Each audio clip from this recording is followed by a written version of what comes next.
이제 고린도전서를 저희들이 살피면서 이제 1장부터 4장까지는 이제 사도 바울께서 이제 교회의 그 다툼, 또 분쟁에 대해서, 또 여러 가지 파당을 짓는 것에 대해서 이제 교훈을 했습니다. 그리고 이제 5장과 이제 6장은 이제 고린도 교회에 발생했던 여러 가지 그 윤리적인 문제, 이런 윤리적인 문제에 대해서 이제 가르침을 주고 있습니다.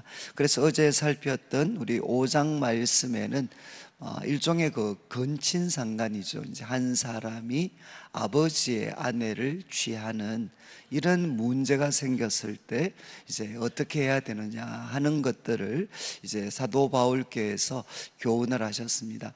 우리 성도님들께서 이제 얼핏 좀 들으시면 좀 이렇게 생소하게 좀 느껴지실 수도 있고, 또 조금은 이렇게 좀 의아하게 느껴지는 그런 부분도 계시겠지만, 그러나 지금 저희들이 이제 어제 다루었던 내용도 그렇고 또 오늘도 그렇고 이 모든 내용들이 우리 이제 주님의 몸된 교회가 이렇게 이 땅 가운데에서 이렇게 쭉 이렇게 우리가 그 존재하고 또 살아가면서 이제 교회 속에 부딪혔던 수많은 문제들, 이제 그런 문제들을 이제 교회가 어떻게 헤쳐나가야 되느냐 하는 데 있어서 아주 중요한 그런 기준이 되는 말씀들입니다.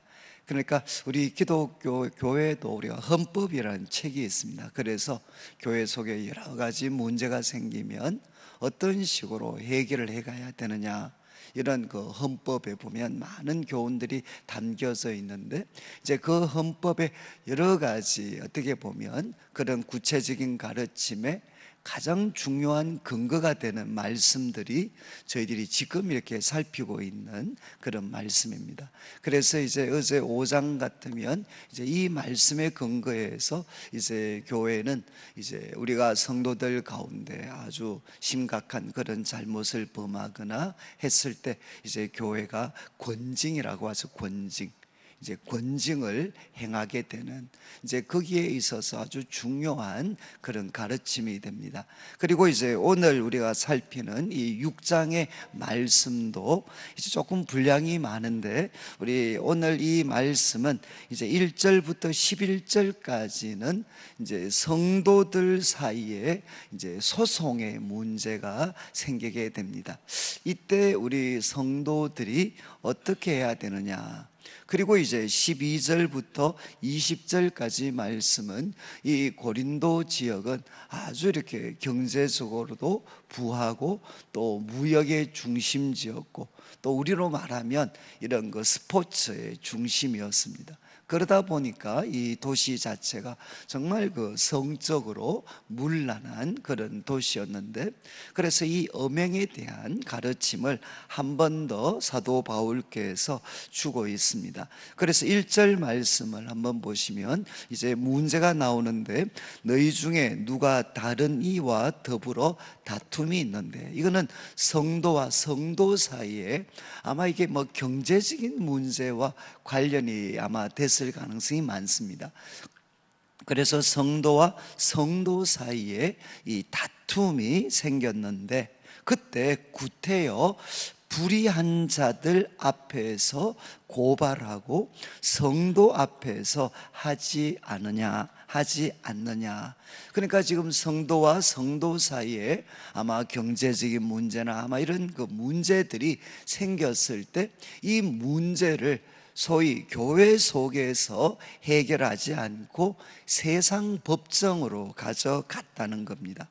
그래서 불의한 자들이라는 것은 여기는 이제 우리가 믿는 분이 아니시죠.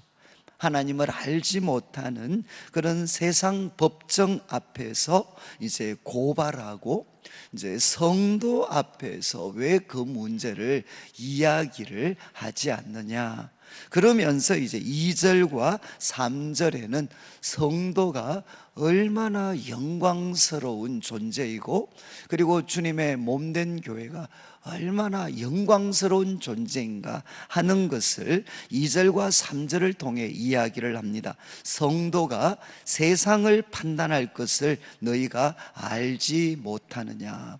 성도는 세상을 앞으로 판단하게 될 것이라는 겁니다. 그리고 또 세상도 너희에게 판단을 받겠거든. 지극히 작은 일, 이 지극히 작은 일은 성도와 성도 사이에 생긴 이제 송사 문제죠. 성도와 성도 사이에 생긴 이 지극히 작은 일, 이것도 올바로 판단하는 것을 감당하지 못하겠느냐. 그러니까 2절 말씀에는 성도는 세상을 판단할 수 있는 사람이라는 겁니다. 그리고 또 3절 말씀에 우리가 천사를 판단할 것을 너희가 알지 못하느냐. 지금 이제 이 가르침은 성도가 세상과 천사를 바로 판단할 거다, 심판할 거다. 이것은 이 종말에 대한 가르침입니다. 그래서 제가 드린 유인물에 보시면 이 종말의 때에 이제 하나님의 심판에 성도들은 함께 참여해서 세상뿐 아니라 천사를 심판할 거다. 이것은 우리 다니엘서 7장 2절을 보면 거기에 우리 세상 마지막 때 우리 예수님이 왕으로 오실 뿐만 아니라 거기에 누구도 함께 왕으로 참여하게 되느냐, 성도들도 바로 왕 되신 주님과 함께 바로 영광 가운데 권세를 받을 것이라는 겁니다. 그리고 또 디모데후서 2장 12절에도 사도 바울이 초대교회에서 함께 불렀던 하나의 그 신앙 고백과 같은 내용을 거기에 기술하면서 성도는 누구냐? 바로 성도들은 왕같이 다스릴 것이다. 성도들은 바로 왕노릇할 것이다. 주님과 함께 참으면 왕노릇할 것이다. 그래서 우리 성도들은 누군가 하면 이제 마지막 때에 하나님의 심판에 왕과 같은 존재로 참여하여서 세상뿐 아니라 천사들까지도 심판하게 될 그런 영광스러운 존재들이라는 겁니다. 그런데 그런 성도들이 지극히 작은 일, 그리고 세상의 일을 능히 판단할 수 있다. 이거는 말할 필요가 없다는 거죠. 그래서 성도가 이렇게 영광스러운 존재임에도 불구하고 이제 4절 말씀을 보시면 4절 말씀, 그런즉 너희가 세상 사건이 있을 때, 지금 이제 성도들과 성도들 사이에 아마 경제적인 문제든 이런 세상 사건이 있을 때 세상에서 경히 여김을 받는 자들을 세우느냐. 여기 경이라는 것은 뭔가 하면 세상에서 이렇게 교회에서 아주 이렇게 무시당할 수 있는, 교회에서 가볍게 여김을 받는 자들을 세우느냐. 여기 경히 여김을 받는 자들은 지금 앞으로 6절 이어지는 5절 말씀과 관련 속에서 보면 이 5절 말씀에 교회에서 경히 여김을 받는 자들은 세상 법정입니다. 세상 법정. 그래서 교회에서 가볍게 여겨지는 그 세상 법정, 그 법정에 사람들을 세우느냐. 5절 말씀, 내가 이렇게 교훈하는 것은 내가 너희를 부끄럽게 하려 하여 이 말을 하는데, 너희 가운데 그 형제 간의 일을 판단할 만한 지혜 있는 자가 이같이 하나도 없느냐. 그러니까 지금 고린도 교회는 자신들의 지혜를 그렇게 자랑했는데 성도와 성도들 사이에 이런 갈등들이 생겼을 때 이 문제를 바르게 해결할 수 있는 그런 어떤 지혜 있는 자가 하나도 없느냐. 지혜 있는 자를 세워서 성도와 성도들 사이의 갈등들을 원만하게 풀어야 되는데, 그렇게 하지 않고 교회에서 경히 여김을 받는 이런 세상 법정으로 가지고 가서 이 문제를 해결하려고 하느냐, 이것은 옳지 못하다는 것입니다. 그러면서 이제 6절 말씀을 보시면 6절에 형제가 형제와 더불어 고발할 뿐더러, 정말 형제와 형제가, 주 안에서 형제가 된 사람들이 서로를 고발하고, 그리고 이 일을 누구 앞에서 하느냐? 믿지 아니하는 자들 앞에서 하느냐. 그러면서 이제 7절 말씀을 보십시오. 너희가 피차 고발함으로 너희 가운데 이미 뚜렷한 허물이 있다. 그러니까 지금 형제와 형제가 서로 고발하는 것 자체가 이미 영적으로 실패한 것이고, 이것 자체가 뚜렷한 허물이라는 것입니다.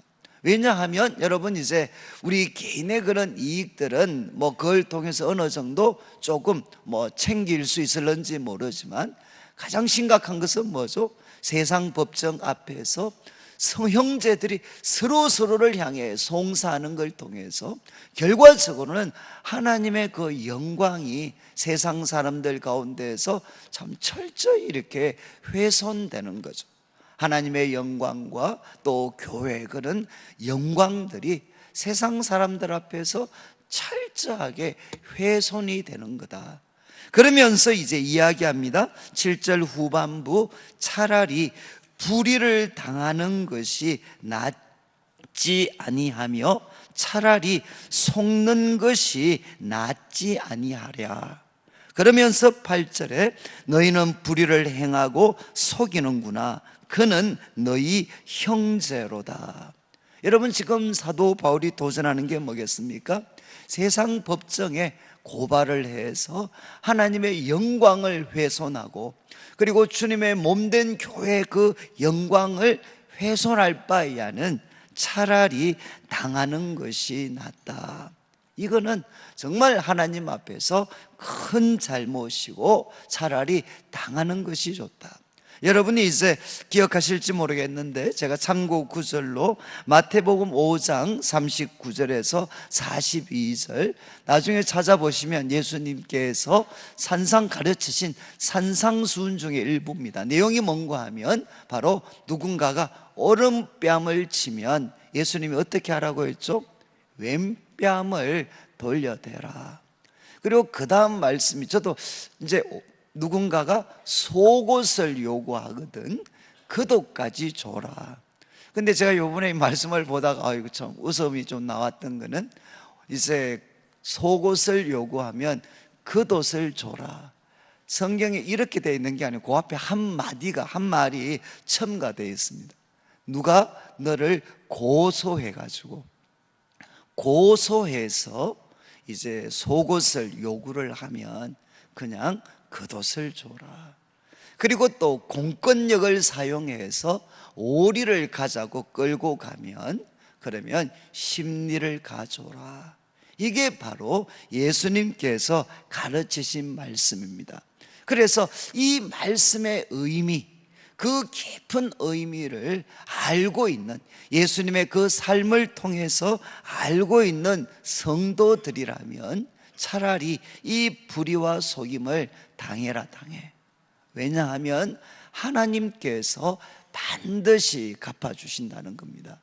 정말 하나님의 영광과 교회의 아름다움을 훼손시키면서까지 우리가 얻을 수 있는 것보다, 여러분, 차라리 우리가 당할 때 하나님의 영광 때문에 우리가 그것을 감수할 때 하나님께서 우리에게 갚아주시는 것이 훨씬 더 크고 영광스러운 것이기 때문에, 여기 보면 이제 차라리 당해라.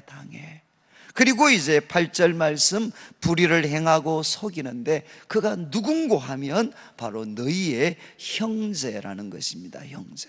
그래서 1절부터 8절까지 말씀을 통해 여러분들이 이제 기억하셔야 되는 것은, 우리 성도들 사이에 송사라든가 여러 가지 생겼을 때 이제 사도 바울이 가장 우리한테 강조하는 것은 이것을 교회 안에서 해결하고 세상 법정에 가져가지 마라.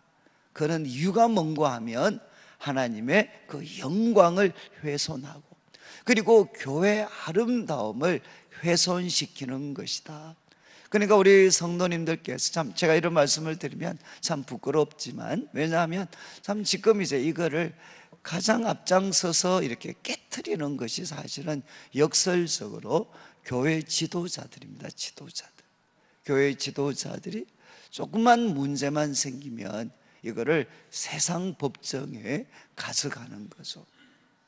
그래서 참 이렇게 사람들로부터 이런 좀 소위 말해서 이런 여러 가지 공직에 있는 분들 이야기 들으면 교회에 대한 온갖 고소 고발건들이 정말 끝도 없이 쌓여있다 그러네. 끝도 없이. 저는 이제 여러분들이 먼저 성경이 가르치는 원칙을 정확하게 기억하셔야 되는 게, 성경은 이렇게 나의 어떤 이익도, 나의 정당한 어떤 권리라든가 아니면 이익 보장이 되는 것도 중요합니다. 그렇지만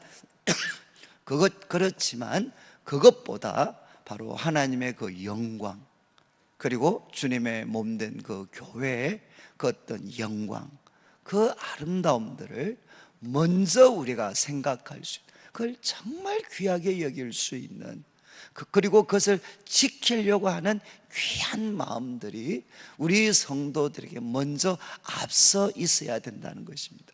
그래서 우리 개인의 사적인 이익들을 정말 주님의 영광과 주님의 몸된 교회의 아름다움과 영광을 위해서 우리가 참 그것을 제한할 수 있는, 내려놓을 수 있는, 그리고 이제 교회에서 바로 지혜 있는 자들을 통해서 이 문제들을 원만하게 해결할 수 있는 그런 능력들을 한편으로는 세상 법정에 끌고 가지 않아야 되죠.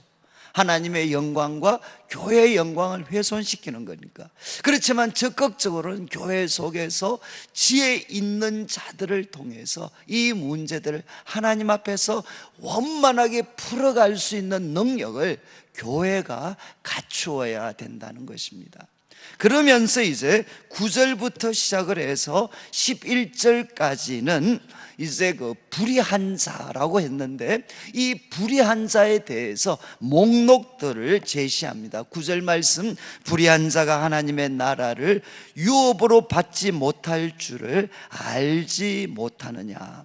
여러분, 불의한 자, 하나님의 법을 깨트리는 자들은 하나님의 나라를 유업으로 받지 못할 줄 알지 못하느냐. 그러니까 하나님의 법을 지속적으로 습관적으로 계속해서 깨트리는 삶을 사는 사람은 하나님의 나라를 유업으로 받을 수가 없다. 다른 말로 하면 그 사람은 예수님을 믿는 사람이 아니라는 것입니다. 하나님 나라를 유업으로 받을 수 있는 사람이 아니다. 그러면서 이제 10가지 목록을 제시를 하고 있는데, 이 10가지 목록은 여러분들이 좀 이렇게 기억하시면 이게 바로 성경이 이야기하는 죄구나. 죄 목록들을 여러분들이 정확하게 기억하셔야만 여러분들 자신의 삶을 통제할 수가 있습니다. 그래서 우리가 어제 살폈던 5장 10절과 11절에 거기에 처음에는 4가지, 그리고 그 다음에는 6가지의 목록이 나왔는데, 지금 6장 이제 9절과 10절에는 이 4가지, 6가지, 그런데 이 6가지에 4가지가 더 첨가되어서 10가지의 죄의 목록들을 사도 바울이 제시를 하고 있습니다. 그래서 첫 번째 보시면 이제 음행이죠. 음행입니다. 이거는 앞에서 4개 할 때도 나왔죠. 음행. 그리고 두 번째가 우상숭배입니다. 우상숭배. 그리고 이제 세 번째 10절을 보시면 탐욕을 부리는 자, 이게 이제 세 번째였습니다. 세 번째. 그리고 이제 10절 마지막에 보시면 속여 빼앗는 사람들, 이렇게 처음 4가지 사도 바울이 이야기했습니다. 음란과 그리고 우상숭배, 그리고 탐욕, 그리고 네 번째는 속여 빼앗는 것입니다. 그런데 앞에서 여기에 이제 6가지를 이야기할 때는 2가지가 첨가됐는데 10절 앞에 이제 그 10절 후반부에 나오는 술 취하는 것이나 모욕하는 자, 이게 이제 앞에 6가지를 할 때 2가지가 첨가됐던 겁니다. 술 취하는 자, 모욕은 뭔고 하면 상대방을 비방하는 것입니다. 비방, 상대방을 향해 아주 악의를 품고 계속해서 비방하는, 모욕하는 자, 여기까지 이제 6개입니다. 그런데 이제 이 6장에 4가지가 첨가가 됐어요. 4가지. 뭐가 첨가됐는가 하면 9절에 보시면 이제 간음하는 자, 그리고 탐색하는 자, 그리고 남색하는 자, 이렇게 3가지, 특별히 성적인 부분에서 3가지가 첨가가 됐고, 그리고 이제 10절에는 처음에 나오는 도적이라는 것이 이제 여기에 첨가가 되어졌습니다. 그러니까 결국 크게 4가지의 목록이죠. 하나는 뭔가 하면 음행입니다. 음행, 간음, 그 다음에 탐색, 남색, 그리고 이제 이렇게 4가지. 그리고 이제 2번째는 우상숭배, 그리고 3번째는 탐욕과 관련되어서 탐욕, 속여 빼앗는 것, 도둑질, 그리고 4번째는 술 취하는 자, 그리고 모욕하는 자. 이렇게 크게 4가지로 분류가 될 수 있습니다. 이런 일이 그냥 한번 이렇게 참 뭐 범하는 것이 아니라 이것을 지속적으로 계속해서 빠져 있는 사람은 하나님의 나라를 유업으로 받은 자가 될 수가 없다는 거죠. 그런데 여기 참 인상적인 것은 탐색하는 자와 남색하는 자입니다. 이게 우리나라 말로는 전혀 이렇게 의미가, 이제 여러분 이게 분위기는, 남색은 무엇이죠? 남자를 탐하는 것입니다. 남자를 탐하는 것. 그러니까 이제 동성애죠. 여기는 다 남성들에 대한 얘기입니다. 지금 이 동성애와 관련된 표현이고, 그런데 여기에 이제 탐색은 무엇이냐? 탐색과 남색, 이거는 우리가 헬라 원어로 보면 이제 동성애와 2가지가 다 관련된 단어입니다. 그래서 여기 탐색이라고 번역된 헬라어는 누군가 하면 동성애에 있어서 수동적인 역할을 하는 사람입니다. 그리고 또 남색은 누구냐? 동성애자 중에 소위 말해서 이제 적극적인 남자 역할을 하는 게 여기 나오는 남색이고, 탐색은 동성애 중에 여성의 역할을 하는 게 바로 탐색입니다. 그래서 사실은 성경이 이렇게 죄의 목록 가운데, 특별히 사도 바울에게 있어서 이 죄의 목록 가운데 동성애에 대해서 가장 명확하게 다루고 있는 것이 사실 이 본문입니다. 여러분들이, 제가 이제 뭐 동성애와 관련된 많은 글들도 보고 있지만, 저는 아무리 봐도 성경에서 동성애를 정당화시키는 구절은 저는 사실 아직도 발견한 적이 없습니다. 성경은 동성애에 대해서, 그거는 하나님의 창조의 섭리를 거스리는 그는 명백한 죄입니다. 명백한 죄. 그리고 성경이 일관되게 이야기하는 것이 뭐냐? 동성애는 무엇인가? 왜 동성애에 대해서 성경이 이렇게 좀 강렬하게 이야기하느냐? 바로 한 사회가 하나님을 떠나서 하나님이 아니라 세상의 쾌락과 여기에 완전히 탐닉했을 때, 하나님을 떠나서 세상의 그 어떤 쾌락에 탐닉했을 때 가장 이제 말기적으로 나타나는 정상이 무엇이냐? 그게 바로 동성애입니다. 성경이 이야기하는 것은 명확합니다. 이것은 하나님의 창조 섭리를 거스를 뿐만 아니라 한 사회가 하나님을 떠났고 이제는 그 쾌락에 완전히 사로잡혀져 있다라는 것을 나타내는 대표적인 정상이 무엇이냐? 성경 그것이 동성애라고 이야기를 합니다. 그러니까 우리 교회가, 성경이, 우리 성도들이 동성애를 지지한다는 것들은 있을 수가 없는 거죠. 그래서 지금 사도 바울이 분명하게 이야기를 합니다. 탐색하는 자, 남색하는 자, 이 사람들은 누구냐? 하나님의 나라를 유업으로 받을 수가 없다는 것입니다.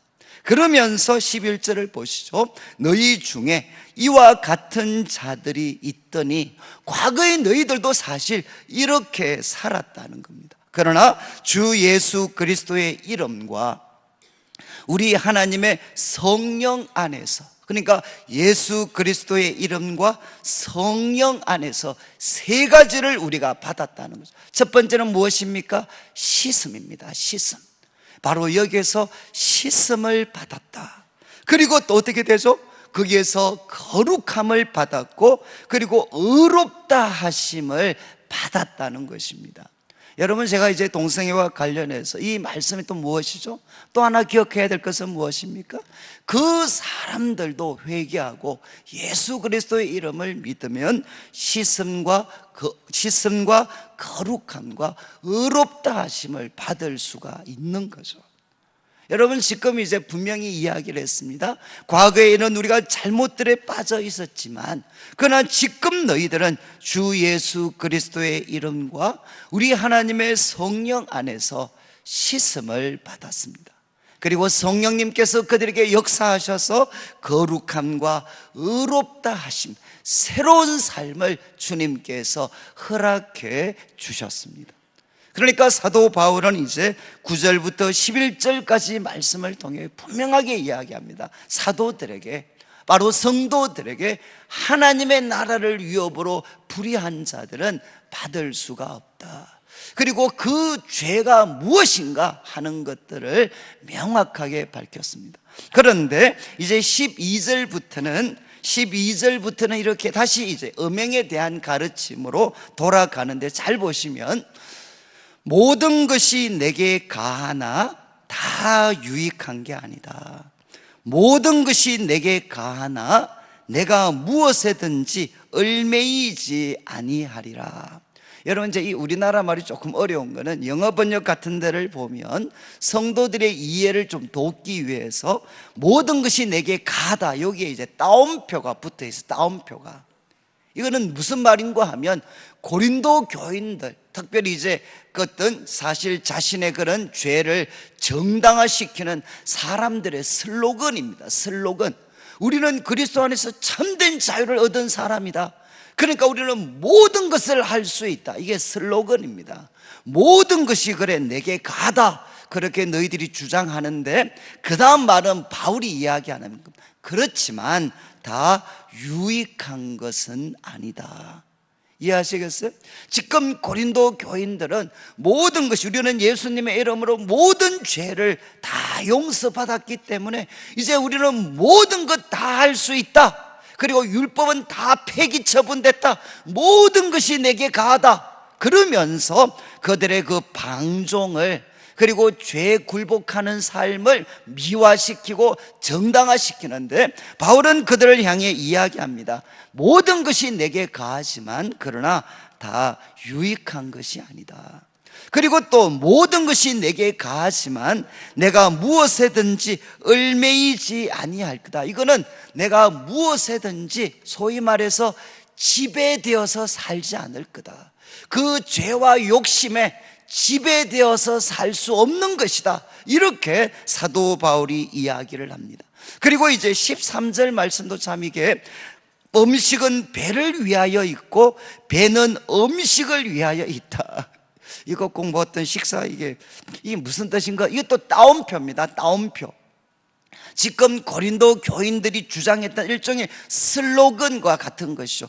음식은 배를 위하여 있고 배는 음식을 위하여 있다. 이걸 통해서 이제 두 가지 명확한 것은 뭔가 하면, 많은 뜻들이 이 슬로건 속에 많은 것이 담겨져 있겠지만 특별히 두 가지 여러분이 기억하셔야 되는데, 결국은 뭐냐? 이 생의 삶이 전부라는 것입니다. 배는, 음식은 배를 위하여서, 배는 음식을 위하여서. 그러니까 이 땅에 소위 이 육체를 가지고 하는 삶, 이게 전부다, 전부. 그리고 또 하나 아주 중요한 게 있습니다. 바로 음식은 배에 밖에 영향을 못 미친다. 음식은 소위 당시 우리 헬라인들이 가장 중요하게 생각하는 이 음식은 영혼에는 해를 끼칠 수가 없다는 겁니다. 음식은 배에는 배를 위해서 있고 배는 음식을 위해서 있어서 이 음식은 우리 육체에 영향은 끼치지만 바로 우리 영혼에 영향을 끼칠 수 없다. 결국 이것이 우리에게 도전하는 게 뭐겠습니까? 이걸 통해서 고린도 교인이 주장했던 것은 뭔가 하면, 봐라, 음식이 배에밖에 영향을 못 미치는 것처럼 우리가 육체적으로 소위 이런 어떤 음란이나 이런 잘못을 범해도 육체에만 영향을 미치는 것이지 내 영혼에는 영향을 미칠 수 없어. 내 영혼을 더럽힐 수는 없어. 그러면서 뭐라고 이야기했느냐? 이 육체적으로 방탕한 삶을 그리스도인의 자유인 것처럼 미화하고 포장을 했습니다. 이거는 내 육체에만 영향을 끼치는 것이지 나의 가장 고결한 영혼은 해를 끼칠 수가 없어 라는 것을 위한 슬로건이었어요. 그러면서 자신의 방탕한 삶들을 그리스도인의 자유인 것처럼 그렇게 포장을 했죠. 저도 제가 이렇게 제가 대학을 다닐 때 저한테 처음 이렇게 술을 권했던 사람이 있어요. 그 사람이 이제 학교의 기독학생회 회장이었어요. 회장이었는데, 물론 우리 이제 복음주의권은 아니었지만, 그러면서 제가 그분이 저한테 했던 말을 잊을 수가 없어요. 술 한잔 해라. 그러면서, 내가, 형님, 저는 교회 다니기 때문에 저 못합니다. 자기도 교회 회장이다. 뭐 그러면서 했던 말이, 야, 지금 이제 어떤 그렇게 소위 유아적인 어린아이적인 신앙을 갖지 말라는 거예요. 고상한 신앙은 뭐냐? 술을 한잔 하면서도 영혼은 아름다움을 지키는 거죠. 이해하시겠어요? 그리고 또 술을 마시면 상상했단 말, 야, 술을 마셔야 술 마시는 사람의 고통을 알지, 고통을. 그리고 또 이야기합니다. 야, 밖에 나가서 소위 방탕한 삶을 살지만 내 영혼의 아름다움을 지켜내는 이게 바로 고상한 신앙이야.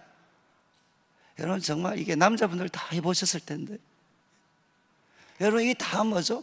이 세상은 타락을 철저히 아름다운 것으로 포장시키고 있는 거죠. 철학의 이름으로, 예술의 이름으로. 여러분, 그거는 죄입니다, 죄. 지금 바울이 이야기합니다. 배는 몸을 위해서, 몸은 배를 위해서, 음식물은 영혼에 영향을 미치지 못하는 것처럼 우리들의 육체적으로 행하는 행동은 내 영혼에는 손상을 시킬 수가 없어 라는, 이게 헬라 철학의 이원론입니다. 이거는 잘못됐다는 거죠. 그러면서 이제 13절 후반부를 보시죠. 그렇지 않고 13절 후반부, 몸은 음란을 위하여 있지 않고 오직 주를 위하여 있으며. 여러분, 몸은 누구를 위하여 있느냐? 영혼만 주님을 위하여 있는 게 아니라 몸도 주님을 위하여 있고, 그리고 주는 몸을 위하여 계시느니라. 예수님께서 이 땅에 육신을 입으셨고 십자가를 짊어지셨고 그분이 몸의 부활을 주신 이유가 뭔가 하면, 그분은 우리 영혼만 위할 뿐 아니라 우리들의 몸도 위하시는 분이시라는 겁니다. 그리고 이제 14절, 여러분, 하나님이 주를 다시 살리셨는데 그의 권능을 어떻게 했습니까? 우리를 다시 살리실 것이다. 여기 우리는 뭔가, 우리의 몸입니다. 우리의 몸. 하나님이 보실 때 우리 몸이 얼마나 귀하고 소중하냐? 마지막 날에 주님은 우리 영혼만 살리시는 것이 아니라 우리들의 몸도 다시 살리시죠. 우리가 사도신경을 고백할 때 제일 마지막에 우리는 몸이 부활할 것을 믿습니다. 하나님 우리의 영혼만 살리시는 분이 아니시고 우리들의 몸도 다시 살리시는 분이시죠. 그 말은 무엇이죠? 그만큼 몸으로 하는 행동이 하나님 앞에 귀한 것이라는 겁니다. 여러분, 자꾸만 사람들이 몸은 중요하지 않고 우리들의 영혼이 중요해. 여러분, 그건 일말의 일말은 고려할 게 있어요. 그러나 그것이 대부분 어떻게 악용되느냐? 자신의 죄를 정당화시키는데 사용될 수가 있고요. 오랫동안 교회 다녔던 신앙생활 했던 사람들 중에 이렇게 자신을 합리화시키는 사람들이 얼마나 많이 있는지 몰라요. 지금 사도 바울이 이야기합니다. 몸으로 하는 행동이 하나님 앞에 중요합니다. 하나님은 우리의 영혼만 살리시는 분이 아니고 하나님은 우리들의 몸도 살리시는 분이십니다. 그래서 이제 이야기합니다. 15절에 너희 몸이 그리스도의 지체인 줄 알지 못하느냐? 내가 그리스도의 지체를 가지고 창녀의 지체를 만들겠느냐? 결코 그럴 수 없느니라. 창녀와 합하는 자는 뭐라고 했습니까? 그와 한 몸인 줄을, 한 몸이 된 것을 알지 못하느냐? 창세기의 말씀, 결혼에 대한 말씀을 인용합니다. 그리고 17절에 그러나 주와 합하는 자는 한 영이다. 둘 중에 하나를 선택하라는 거죠. 창녀와 합할 것이냐, 아니면 주님과 합하는 삶을 살 것이냐. 그리고 18절에 음행을 피해라. 사람이 범하는 죄마다, 그게 도둑질이든 이것들은 다 몸 밖에서 일어나는 일이지만, 그러나 음행하는 자는 자기 몸에다가 죄를 범하는 것이다. 이거는 무엇입니까? 몸도 영혼도 철저하게 파괴시킨다는 거예요. 다른 죄들은 몸 밖에 있지만 음행은 몸 안에 있기 때문에 몸뿐만 아니라 우리들의 영혼까지도 철저하게 파괴시키는 죄악이라는 것입니다. 그러면서 이제 결론입니다. 너희 몸은 너희가 하나님께로부터 받은 바 너희 가운데 계신 성령은 누구시죠? 우리가 하나님께로부터 받았습니다. 그래서 우리 가운데 계신 성령의 전이다. 너희 몸은 성령의 전이다. 성령, 구약에 했던 성경, 그 구약에 나오는 성전처럼 이제는 너희 몸이 하나님의 영이 거하시는 성전이 되었다는 겁니다. 이거 알지 못하느냐? 너희는 너희 자신의 것이 아니고 값으로 산 것이 되었다. 예수 그리스도의 그 십자가의 보혈을 값을 치르고 값으로 산 것이 되었으니까, 여러분, 우리는 예수 그리스도의 피로 값으로 산 사람들이고, 그리고 하나님께 받은 하나님의 거룩한 영 성령이 거하시는 전이기 때문에 어떻게 살아야 되느냐? 너희 몸으로 하나님께 영광을 돌려라. 이 몸이 뭐죠? 몸으로 하는 모든 행동입니다. 몸으로 하는 모든 행동. 막 몸을 그냥 이렇게 선교사로 드리고 목사로 드리고 그런 뜻이 아닙니다. 너희 몸으로 하나님께 영광을 돌리라는 것은 몸으로 하는 모든 행동이 바로 하나님 앞에 거룩하고, 그래서 하나님께 영광을 돌리는 그런 삶을 너희가 살아가야 된다. 이렇게 사도 바울이 도전을 하고 있습니다. 오늘 이제 좀 분량이 많았는데 두 가지 여러분들이 기억하시면, 여러분들이 이렇게 혹시라도 성도들 사이에 큰 돈의 문제나 이렇게 해서 송사가 생길 때 여러분들이 정말 하나님의 영광, 그리고 교회의 그 아름다움, 영광을 여러분들이 가장 귀한 것으로 여기신다면 그것을 세상 법정에 가서 우리가 하지 말고 이제는 교회 속에 지혜로운 그런 사람들을 세워서 우리가 교회 공동체 안에서 성도, 하나님이 주시는 지혜를 통해 그 문제를 완만하게 풀어갈 수 있는, 그리고 우리가 손해를 봐야 된다면 우리가 기꺼이 감수하면, 여러분, 하나님께서 정말 하나님을 사랑하는 마음으로 감수하면 하나님이 반드시 회복시켜 주십니다. 그리고 두 번째는 무엇이죠? 그 불의한 자, 하나님 나라를 유업으로 받지 못하는 그 10가지 죄, 여러분들이 잘 기억하셔야 돼요. 그래서 그걸 하나하나씩 한번 점검하면서 자신을 살필 수 있는, 그래서 우리는 예수님의 이름과 성령의 도우심을 통해 세 가지 씻음과 거룩함과 어렵다 하심을 우리는 받은 자입니다. 그렇게 살아가는 자입니다.